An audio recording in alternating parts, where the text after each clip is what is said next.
Right now, joining us is one of my favorite people in the world, the one keeping me free, breathing the air out in the blue sky of the city and county of Los Angeles. It is my personal injury attorney at 800-881-2021 and sweetjames.com, the great Sweet James Bergener. It's time for justice. Order in the court. Order in the court. It's time for justice with Sweet James. Sweet James. Petros. How are you?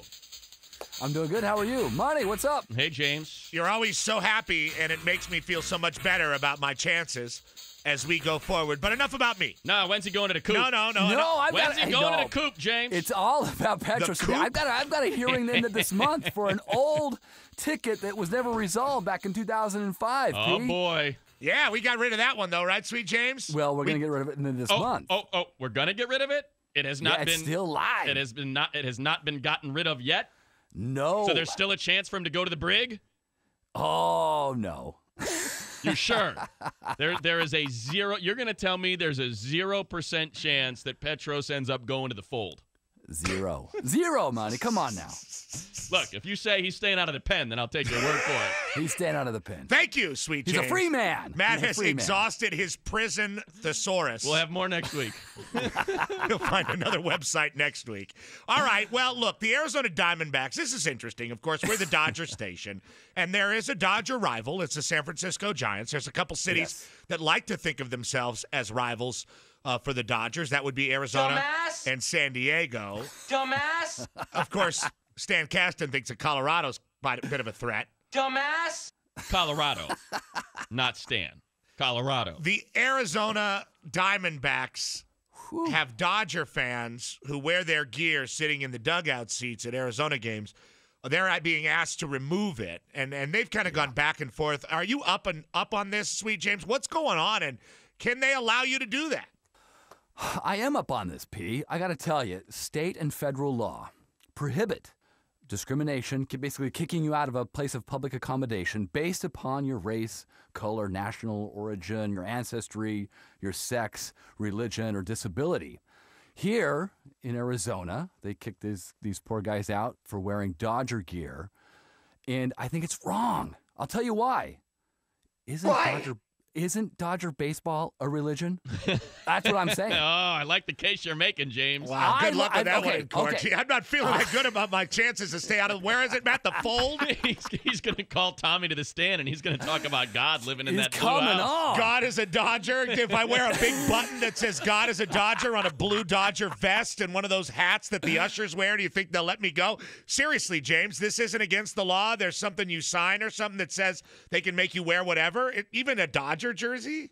It's ridiculous. But yeah, they're in their rights at this time to have you take off your Dodger gear type stuff. Now the Diamondbacks are doing this for their public image, right? Yeah, they don't like the way it looks on TV. How is that working out for them? That's what I'm asking. Oh, Sweet James with a little PR anger right back at you. James, it worked for Miscavige, I mean, he managed to get some religion thing going there, right? Yeah, he's doing good. He's doing okay, right? Maybe James is onto something here. You start the Dodger religion, you wear whatever you want to the Diamondback you know what? Noticed PI across the street this morning. I don't know why it was there. James' head on a squirrel's body. With an arsenal of guns in the back of the car.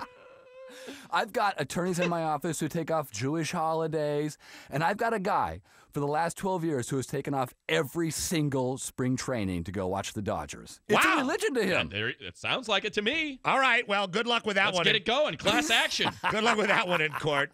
I'll call my wife and tell her to start putting my things away. Aaron Hernandez, this is serious, Sweet James, and sad.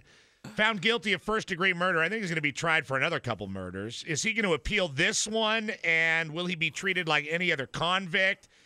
But, he's got a $40 million payroll in his bank, I think. So what's the deal with this guy?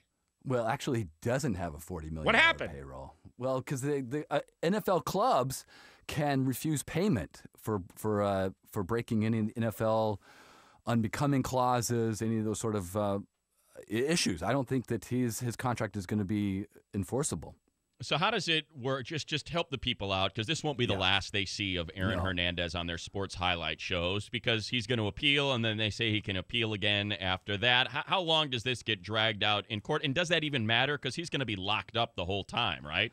Do you know what? Here's the thing. It's not going to matter, not simply because of the appeal process, but we have to remember he's awaiting trial for another 2 murders. And apparently the evidence is even stronger on the other 2 murders than it was on the first. I mean, this guy's just, he's done. Yeah, he's done. So beyond bad guy. Really bad guy is what we're saying for Aaron Hernandez. Yeah, and if he appeals, I mean, he's just delaying the inevitable. I mean, but here's a guy who doesn't have a great track record for making smart decisions. There is that. Well, and he shot that guy's eye out in Florida, too. Yeah, he's got so many And issues. he was at a bar his freshman year at Florida, and they tried to kick him out for being underage, and he beat the crap out of like 5 guys and sat down and kept drinking. He is a bad guy. Hey, Herb, what can you tell me about Aaron Hernandez? I think he's going to be okay.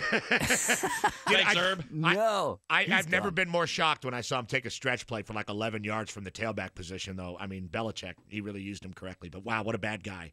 What a terrible person. So he's gone. He's gone forever, but we're still going to see appeals and this other trial. We're going to go through all that, and we're going to get Aaron Hernandez news for how long, Sweet James, you think? There's going to be ripples of the Aaron Hernandez fiasco for probably the next 2 years, and then we'll be done. Speaking of the rippling of fiascos, the Clippers saga is long over with Donald Sterling in that he no longer owns the team, but Sterling's going to be in court until he dies. He'll be in court the rest of his life. And yes, he will. now his mistress, who he's still cool with, I guess, and his wife Shelly's also involved in this, his mistress V Stivsano must return gifted property to him. I guess she won Shelly won a lawsuit against V.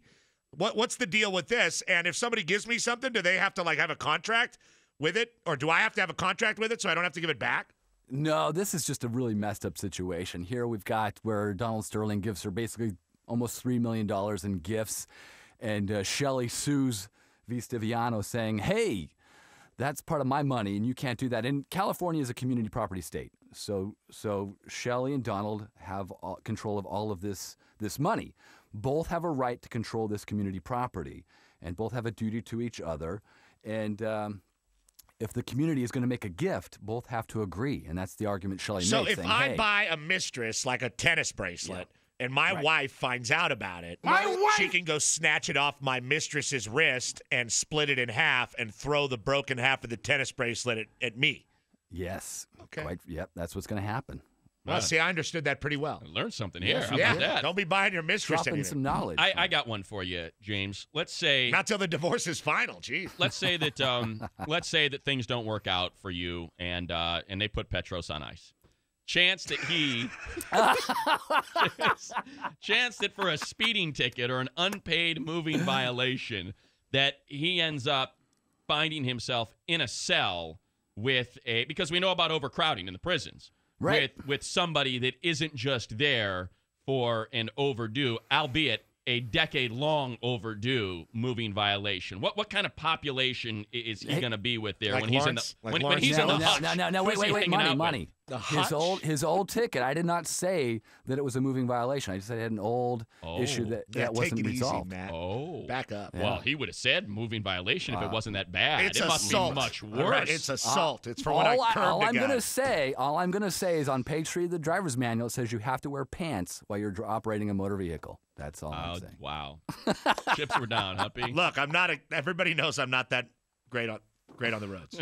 Thank you, Sweet James. You're the best, though. If anybody needs anything, you call Sweet James Bergener. He is the best. 800-881-2021.